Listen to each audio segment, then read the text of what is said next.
Language scaffolding. What do you mean by scaffolding? Scaffolding is a way to support children's learning of language.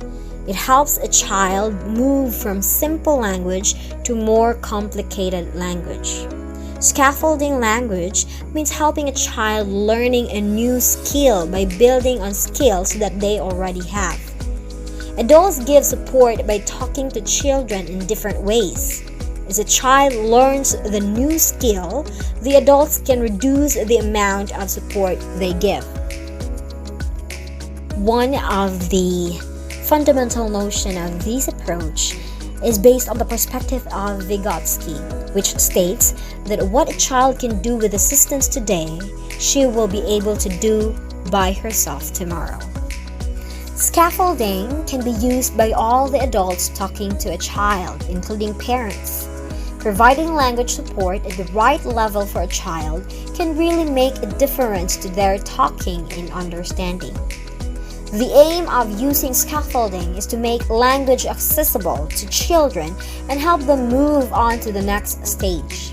Adults using scaffolding can help to reduce anxiety about talking for children they are working with.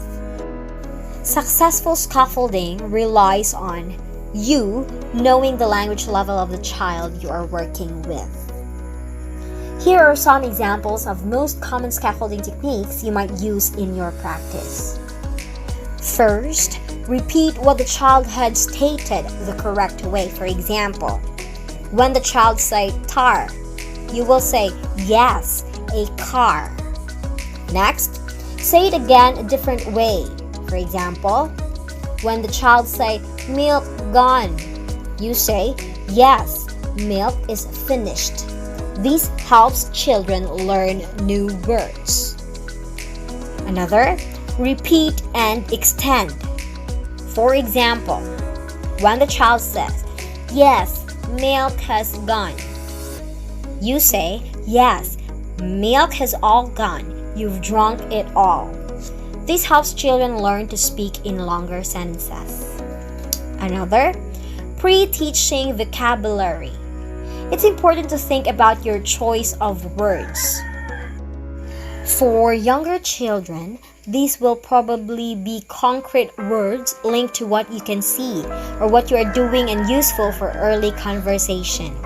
With older children, you may choose words which are useful in school or linked to their topic. Next, sentence starters. These can be used to scaffold conversations and for starting thinking about topics. Start a sentence and leave a gap for a child to finish.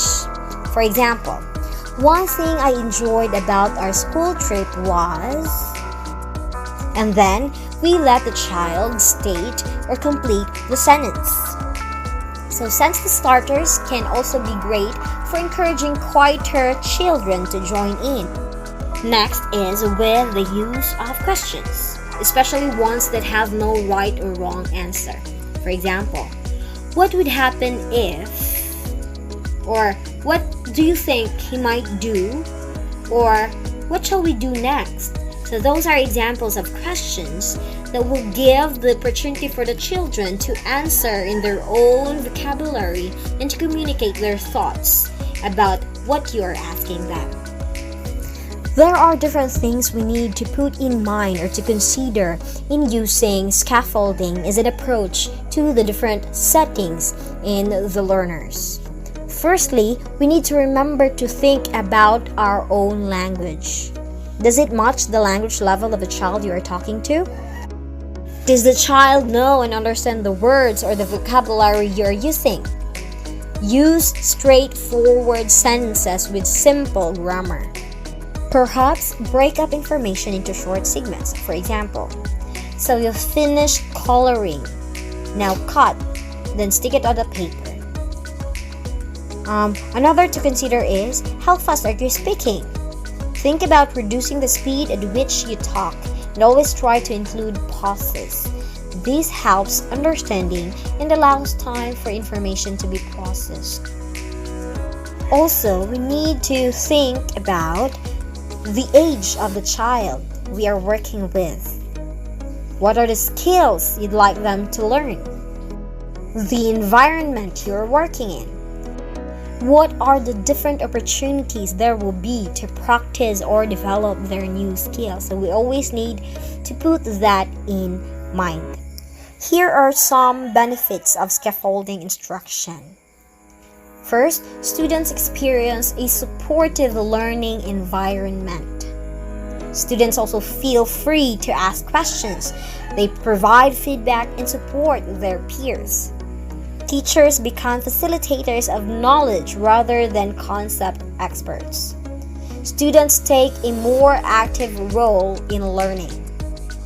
Lastly, students are able to take ownership of their learning and their classroom as a community of learners.